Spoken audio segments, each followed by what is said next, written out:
Be me, 27, junior editor at a progressive lifestyle magazine in the city office is all exposed brick, succulents, and passive-aggressive Slack messages. We publish 5 articles a week about holding space and radical empathy. Most of it is just SEO bait for selling weighted blankets and therapy apps. I consider myself emotionally intelligent. I tell people I'm an empath at parties. It's a good line, makes people trust you, makes them think you care. Live in a 2-bedroom apartment with Mark. Mark is 29. Freelance sound engineer and podcast editor. Known him since freshman year of college. He's the perfect roommate because he barely exists. Pays his share of the rent 3 days early. Fixes the Wi-Fi when it crashes. Changes the light bulbs without being asked. He spends 14 hours a day in his room mixing audio for true crime podcasts, wearing those massive noise-canceling headphones, like he's trying to block out the rest of the world. I treat him like furniture, reliable, sturdy, invisible furniture. Sometimes I hear him pacing in his room at 3 a.m., floorboards creaking in a rhythm. I just put my pillow over my head and think, go to sleep, weirdo. Never ask him why he's awake. Men don't have insomnia from stress, right? They just have bad sleep hygiene. Probably gaming or watching porn. That's what I tell the girls at brunch when I complain about him. He's just so there. I say over mimosas like a ghost that pays rent. It's draining my energy. They nod sympathetically. Emotional vampires, one of them says, he's relying on your presence. They nod sympathetic. I agree, feeling burdened by a man who asks me for absolutely nothing Tuesday evening. Come home from a grueling editorial meeting, boss tore apart my pitch about the intersection of astrology and activism. I'm in a foul mood. Slam the front door, Mark is in the kitchen. Boiling water for pasta, same meal he eats 4 times a week. He looks up, eyes dark, skin pale from lack of sun. Takes off his headphones, rough day. He asks, voice is raspy like he hasn't used it in hours. I sigh, dropping my bag on the floor. You have no idea Todd is a nightmare. I don't want to talk about it. Mark nods, turns down the heat on the stove. Okay. Well, I made extra sauce if you want some. It's just jarred stuff, but I added spices. I wave him off. I'm not hungry. Just gonna shower and crash? I walk past him. He stands there, holding the wooden spoon, mouth opens slightly, then closes. All right, sleep well, Sarah. I don't answer, just shut my bedroom door and scroll TikTok for 3 hours, skip dinner entirely. Next morning, coffee pot is full, Mark is gone, left a sticky note on the counter. We were out of almond milk, bought more. I pour a cup, feel a twinge of guilt, then suppress it. He's just being a roommate. It's transactional. I don't owe him a soul-bearing conversation for buying milk. Go to work, pitch a new story idea, the silent crisis. Why women are tired of managing men's emotions. Editor loves it. Focus on the emotional labor. She says how we have to carry the burden of their inability to communicate. I smirk. This will be easy. I can just write about Mark how. His silence fills the apartment like a gas leak. How I have to manage the atmosphere because he contributes nothing but quiet. Start researching. Google emotional labor statistics. End up down a rabbit hole of forum threads. Stumble upon a sub-forum for audio engineers. Thought maybe I'd find something about workplace stress to contextualize Mark's job. Instead, I find threads about isolation. Does anyone else go days without hearing their own voice? Editing people talking to each other for 10 hours a day makes me realize I have no one to talk to. The silence after I take the headphones off is deafening. I scroll past a bunch of drama queens. It's a job. If they hate it, they should quit. Mark loves his audio stuff. He's obsessed with gear. He's fine Friday night. I'm getting ready for a gallery opening, putting on heels, checking my eyeliner. Mark knocks on my doorframe. He's wearing a clean shirt, hair actually combed. Hey, he says, hey, I reply, not looking away from the mirror. You going out? Yeah. Gallery thing downtown, networking. He shifts his weight, hands in his pockets. Oh, cool. I was going to ask if you wanted to grab a burger or something. There's that new place on 4th. I pause. Lipstick halfway applied. A burger. On a Friday I can't. I have to make an appearance at this thing. He nods quickly. Right. Yeah. Of course. He lingers for a second, maybe next week? I cap the lipstick, sure. Check with me Monday. My schedule is insane right now. Okay. Have fun. He walks back to his room. I hear the lock click. I leave, have a great time at the gallery. Drink free champagne, flirt with a guy who claims to be a sculptor. Come home at 2 a.m. Apartment is dark. Mark's door is shut. No sound. I crash, feeling accomplished Sunday afternoon. I'm hungover, sitting on the couch working on the draft. Men often use silence as a control mechanism. I type, by withholding communication, they force women to bridge the gap.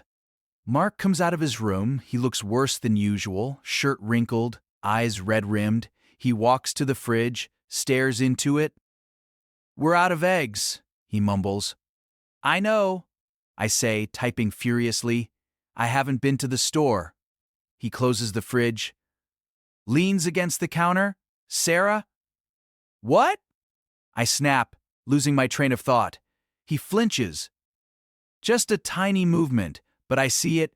I lost the contract with the network. I stop typing turn to look at him.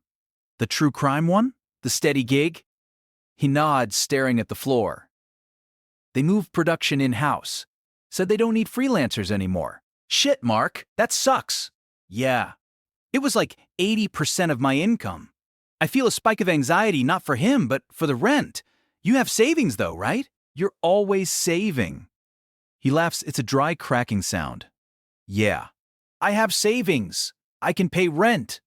"Okay, good. You'll find something else. Everyone needs audio, guys." I turn back to my laptop. "Just update your portfolio. Put yourself out there." "I've been trying," he says quietly.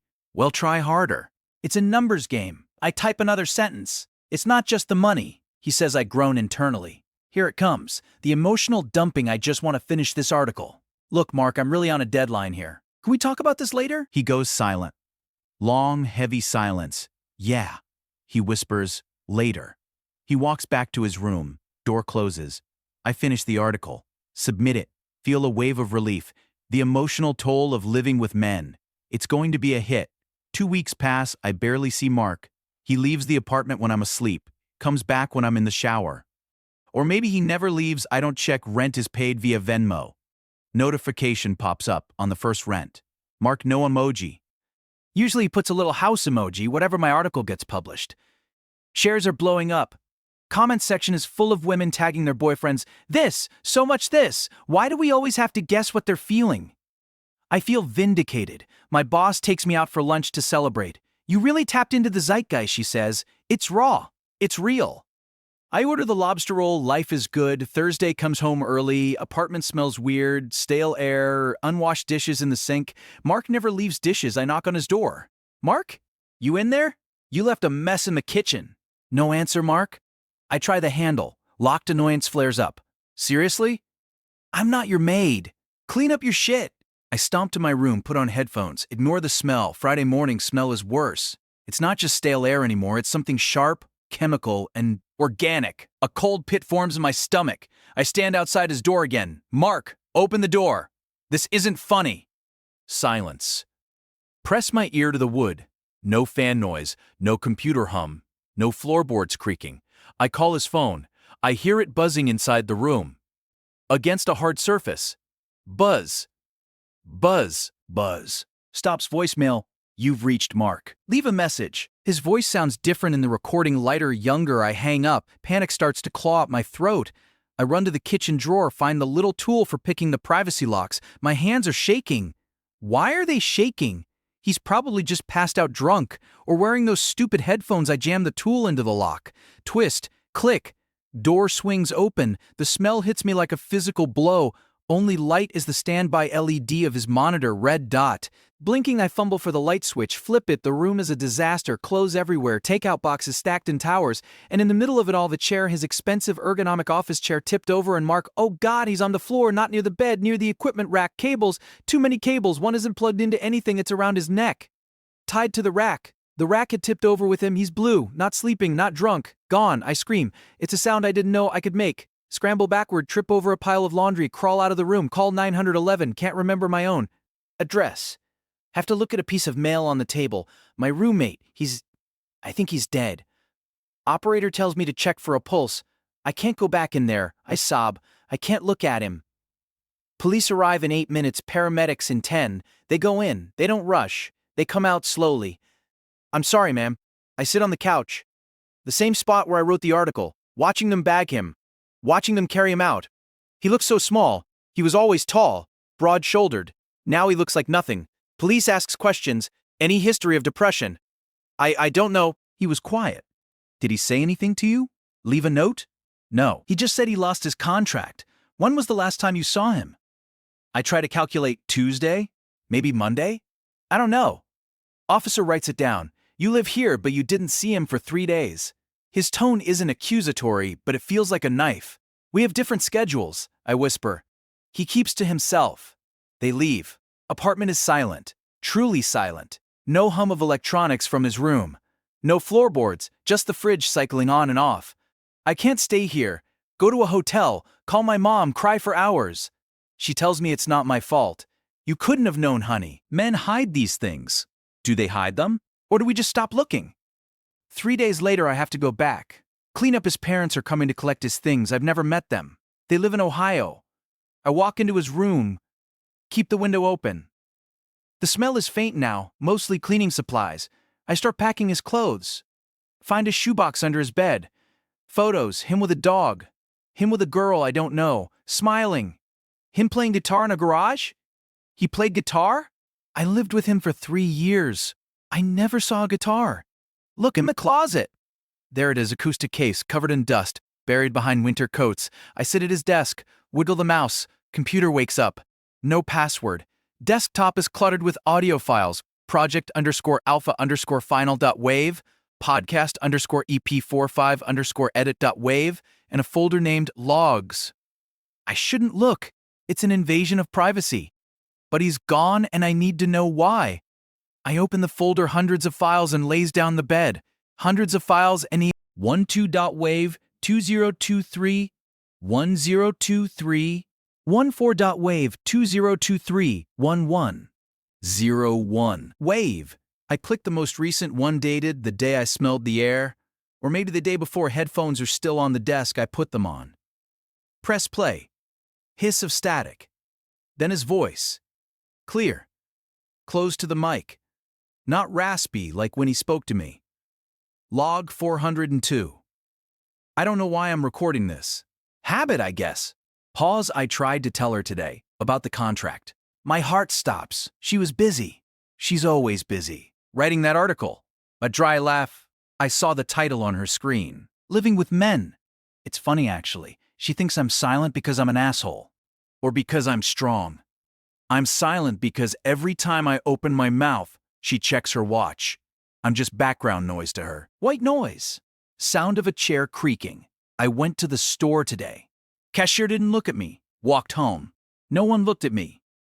Came home. Sarah was on the phone. Walked past me like I was a ghost. I am a ghost. I've been dead for months. I'm just waiting for the body to catch up. I'm so tired. I'm just so tired of the quiet. Mom won't pick up. Dad doesn't get it. He'll just tell me to man up. So I'm telling the microphone. At least the waveform moves. At least something registers that I'm speaking. Goodbye, audio cuts. I sit there, headphones pressing into my ears, tears running down my face, hot, ugly tears. I click another file. A month ago, log 380. Sarah asked if I wanted to go to that gallery. Wait, no, I asked her. She looked at me like I was insane. Like, why would I want to spend time with her?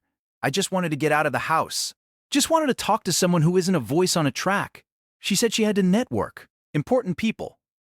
I'm not important people. I fixed her sink today. She didn't notice. It was leaking for a week. I bought the washer, replaced it. She came home, washed her hands, walked away. Not even a thanks. Just expected.